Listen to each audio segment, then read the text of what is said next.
भगवत गीता अध्याय 2 सांख्य योग। जय श्री कृष्ण। दोस्तों, जीवन तो सब जीते हैं, लेकिन इसको जीने का सही सलीका कितनों को आता है? यही ध्येय है हमारी इस गीता का। भगवान श्री कृष्ण को प्रणाम करते हुए अपना कर्म शुरू करता हूं।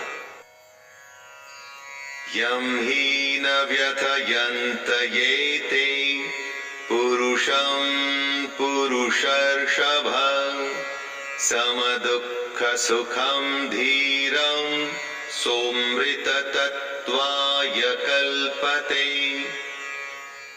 क्योंकि हे पुरुष श्रेष्ठ, दुख सुख को समान समझने वाले जिस धीर पुरुष को ये इंद्रिय और विषयों के संयोग व्याकुल नहीं करते, वह मोक्ष के योग्य होता है। सुख दुख जो बराबर समझे, दोनों हालत में एक जैसा रहे, वही जीवन में आगे बढ़ता है। जितनी भी आपकी आयु हो, जीवन में जरा पीछे मुड़ के देखिए। न जाने कितनी बार आप सुख दुख से बीते होंगे। कभी बेतहाशा खुशी हुई होगी, किसी के जाने या बेहद बड़े नुकसान पे शायद आप फूट फूट के रोए भी होंगे, और आगे आने वाले जीवन में भी ऐसा होता ही रहेगा। ज्ञानी इस बात को जानते हैं कि ऐसे सुख दुख तो आते जाते रहते हैं। एक ही भाव कभी रुक के नहीं रहता। नासतो विद्यते भावो न भावो विद्यते सतः उभयोरपि दृष्टोऽन्तस्त्वन्नयोस्तत्त्वदर्शिभिः। कृष्ण कहते हैं कि असत वस्तु की तो सत्ता नहीं है और सत का अभाव नहीं है। इस प्रकार इन दोनों का ही तत्वज्ञानी पुरुषों द्वारा देखा गया है। दोस्तों, जो झूठ है उसका कोई मूल्य नहीं, मूल्य सिर्फ सच का ही है। समझदार लोग इस बात को समझते हैं। जिसका आना जाना लगा रहे, उसके लिए कोई क्या शोक करे। सुख गया तो दुख दरवाजे पर आने के लिए बिल्कुल तैयार खड़ा है।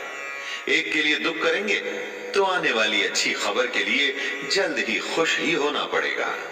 लेकिन अगर आप ज्ञान को समझें तो पाएंगे कि ये दोनों भाव झूठे हैं। इनका कोई मूल्य नहीं। मूल्य है तो सिर्फ आत्मा का, जो निरंतर है, और सिर्फ वही सच है।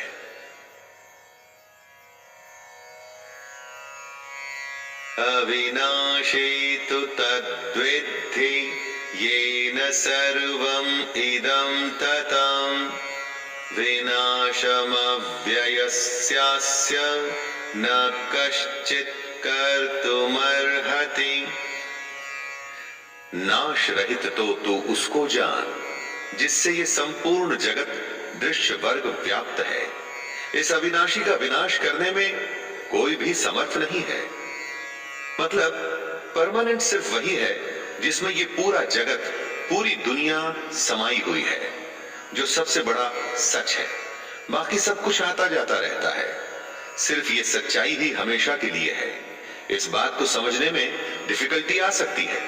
ऐसा भी लग सकता है कि समझ नहीं आई, लेकिन इसको समझे बिना कोई हल भी तो नहीं है। हमारी आत्मा ही दुनिया की सबसे बड़ी सच्चाई है। यही आत्मा हमारे भीतर है, और जब ये आत्मा बाहर है तो पूरी दुनिया जो हमें दिखती है ना, वो भी इसी में समाई हुई है। अंतवंत इमे देहा नित्यस्योक्ताः शरीरिणः अनाशिनो प्रमेयस्य तस्माद्युध्यस्व भारत। सबसे बड़ी सच्चाई है हमारी आत्मा, जो मरती नहीं। बाकी सब कुछ हमारा शरीर या हमारे भाव हैं, जो मर जाते हैं। कृष्ण कहते हैं, हे भरतवंशी अर्जुन, तू युद्ध कर, क्योंकि ये आत्मा अमर है, इसका मरना संभव नहीं। इसीलिए इसे सबसे बड़ी सच्चाई कहा गया है। महापुरुष इसी ज्ञान, इसी आत्मा को समझने में अपना पूरा जीवन संन्यास में, समाधि में, ध्यान में बिता देते हैं। कृष्ण का कहना है कि शरीर नाशवान है और आत्मा अमर है, और वही सच्चाई है तो शोक किस बात का करना? य एनं वेत्ति हन्तारं यश्चैनं मन्यते हतम् उभौ तौ न विजानीतो नायं हन्ति न हन्यते। जो इस आत्मा को मारने वाला समझता है तथा जो इसको मरा हुआ मानता है, वे दोनों ही नहीं जानते सच्चाई को, क्योंकि ये आत्मा वास्तव में न तो किसी को मारती है और न किसी के द्वारा मारी जाती है। अर्थात आत्मा सिर्फ होती है, उसका होना ही सच है, बाकी कुछ नहीं। ये तो अज्ञान ही है जो हमें ये सोचने पे मजबूर करता है कि हमने किसी को मार दिया या हम मार देंगे। लोग अपने अहंकार में ऐसा समझते हैं कि वे बहुत कुछ कर सकते हैं या बहुत कुछ कर चुके हैं। ये सिर्फ उनकी नादानी है, अज्ञानता है। न जायते म्रियते वा कदाचिन्नायं भूत्वा भविता वा न भूयः अजो नित्यः शाश्वतो यं पुराणो न हन्यते हन्यमाने शरीरे। कृष्ण आगे समझाते हैं कि ये आत्मा किसी काल में भी न तो जन्मती है और ना ही मरती है, तथा ना ये उत्पन्न होकर फिर होने वाली ही है, क्योंकि ये तो अजन्मा, नित्य, सनातन और पुरातन है। शरीर के मारे जाने पर भी ये मरती नहीं। आत्मा हमेशा रहती है, हर काल में। बाकी सब कुछ आता है और जाता है। आत्मा कल, आज और कल हमेशा रहेगी। गीता की सबसे गंभीर बात का ये मूल है दोस्तों, जब कुछ नहीं था तो आत्मा थी, जब कुछ नहीं होगा तो भी आत्मा होगी। आत्मा को छोड़ बाकी सब बदलेगा, आएगा और जाएगा।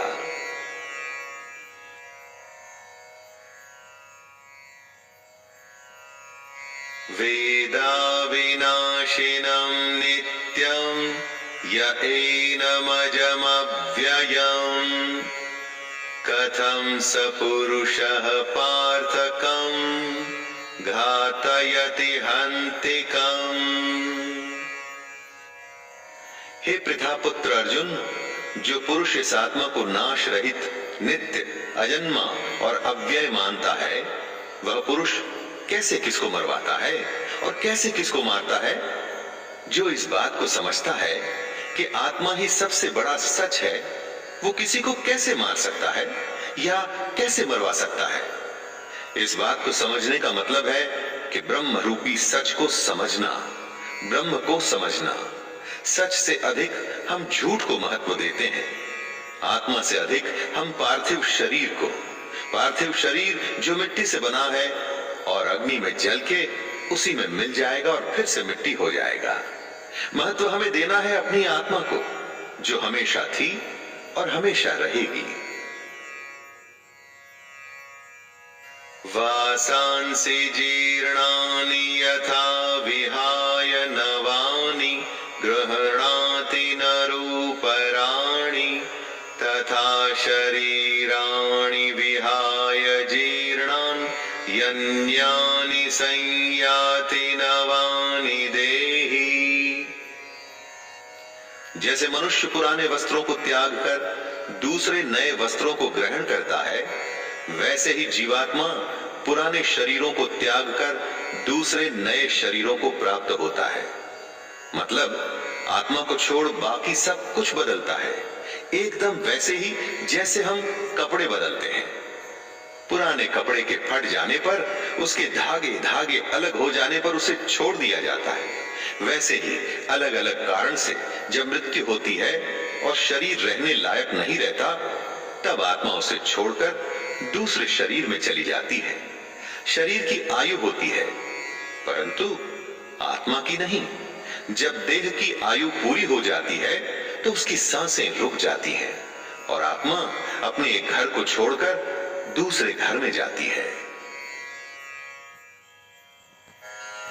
नैनं छिन्दन्ति शस्त्राणि नैनं दहति पावकः न चैनं क्लेदयन्त्यापो न शोषयति मारुतः।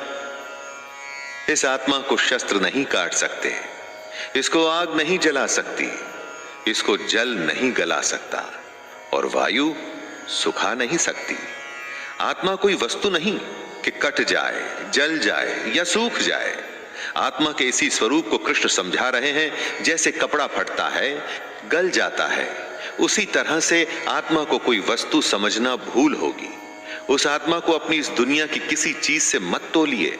आत्मा किसी के भी जैसी नहीं, उसका कोई दूसरा उदाहरण संभव ही नहीं।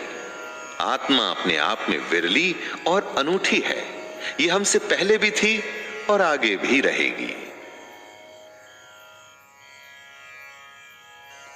अच्छेद्योऽयमदाह्योऽयम् अक्लेद्यो शोष्य एव च नित्यः सर्वगतः स्थाणुरचलोऽयं सनातनः। ये आत्मा अच्छेद्य है, इसे छेदा नहीं जा सकता। ये आत्मा अदाह्य है, इसे जलाया नहीं जा सकता। अक्लेद्य है मतलब गीला भी नहीं किया जा सकता। और निसंदेह अशोष्य है मतलब इसे सुखाया भी नहीं जा सकता।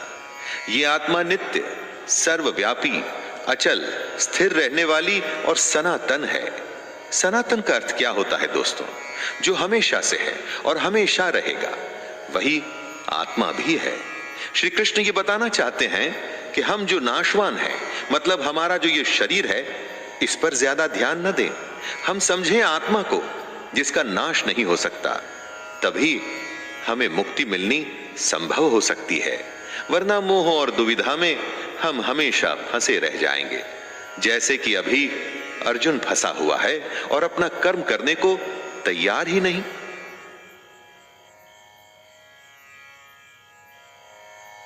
अव्यक्तोऽयमचिन्त्योऽयम् अविकार्योमुच्यते तस्मादेवं विदित्वैनं नानुशोचितुमर्हसि। आत्मा का स्वरूप अव्यक्त है, मतलब इसे व्यक्त नहीं कर सकते, समझा नहीं सकते। इसको अचिंत्य कहते हैं, इसको आप सोच भी नहीं सकते। यह आत्मा विकार रहित है, आत्मा में कोई कमी नहीं होती दोस्तों। कृष्ण आगे कहते हैं कि हे अर्जुन, इस आत्मा को उपर्युक्त प्रकार से जानकर तू शोक करने के योग्य नहीं है, अर्थात तुझे शोक करना उचित नहीं है। आत्मा अव्यक्त इसलिए है क्योंकि इस आत्मा को हम अपनी इंद्रियों से नहीं समझ सकते। इंद्रियां इस दुनिया के लिए है और इन इंद्रियों से हम हैप्पीनेस, सैडनेस, सर्दी, गर्मी, टचिंग, खाना पीना, ऐसी भौतिक एक्टिविटीज करते हैं। आत्मा इन सब से परे है। अथ चैनं नित्यजातं नित्यं वा मन्यसे मृतं तथापि त्वं महाबाहो नैवं शोचितुमर्हसि। आत्मा का ये ज्ञान कृष्ण अर्जुन को इसलिए दे रहे हैं कि वो जिनके लिए शोक कर रहा है वो व्यर्थ है। कृष्ण समझाते हैं कि हे अर्जुन, यदि तू इस आत्मा को जन्म लेने वाली तथा सदा मरने वाली मानता है तो हे महाबाहो, तू इस प्रकार शोक करने के योग्य नहीं है। दोस्तों, अगर अर्जुन आत्मा को जन्म लेने वाला और मरने वाला समझता है तो भी शोक करने का कोई अर्थ नहीं है। अगर अर्जुन आत्मा को शरीर की तरह ही जन्म लेने वाला और मरने वाला समझता है तो भी युद्ध में मरने वालों के लिए शोक करने का कोई मतलब नहीं। जातस्तहि ध्रुवो मृत्युर्ध्रुवं जन्म मृतस्य च तस्मादपरिहार्येऽर्थे न त्वं शोचितुमर्हसि। कृष्ण कहते हैं कि हे अर्जुन, अगर तुम ये मानते हो कि जन्मे हुए की मृत्यु निश्चित है और मरे हुए का जन्म निश्चित है, तो इससे भी इस बिना उपाय वाले विषय में तुम्हें शोक करने का कोई हक नहीं है। जन्म और मृत्यु तो जुड़े हैं एक के बाद दूसरे का होना, तो फिर शोक क्यों करना? जिसका जन्म हुआ उसका अंत तो निश्चित है, और अगर आत्मा ने जन्म लिया है तो उसका मरना भी निश्चित है। कृष्ण यहां ये कह रहे हैं कि न जाने कितनी ही बार हम उन बातों के लिए शोक करते हैं जिसका होना तय है। यह समझदारी नहीं है। जो तय है वो होगा ही, और जो होगा ही तो उसके लिए शोक करके अपने आप को कमजोर या दुर्बल बनाने की क्या आवश्यकता है? अव्यक्तादीनि भूतानि व्यक्तमध्यानि भारत अव्यक्त निधनान्येव तत्र का परिदेवना। हे अर्जुन, संपूर्ण प्राणी जन्म से पहले अप्रकट थे और मरने के बाद भी अप्रकट हो जाने वाले हैं। केवल बीच में ही प्रकट है। फिर ऐसी स्थिति में शोक क्या करना? हमारा होना, किसी का भी होना, उनके जन्म और मृत्यु के बीच में होता है, तो फिर शोक किसके लिए करना? अचानक से एक जन्म होता है। जब कोई नहीं था तो वो एक नया खिलखिलाता हुआ नया जीवन आता है, खुशियां लिए हुए, लेकिन उसके साथ ही किसी के जाने की भी तैयारी शुरू हो गई है। ऐसा तो हो नहीं सकता कि हम अच्छे को स्वीकार करें और बुरे के लिए शोक मनाते रहें। जीवन के सच को हमें मानना पड़ेगा।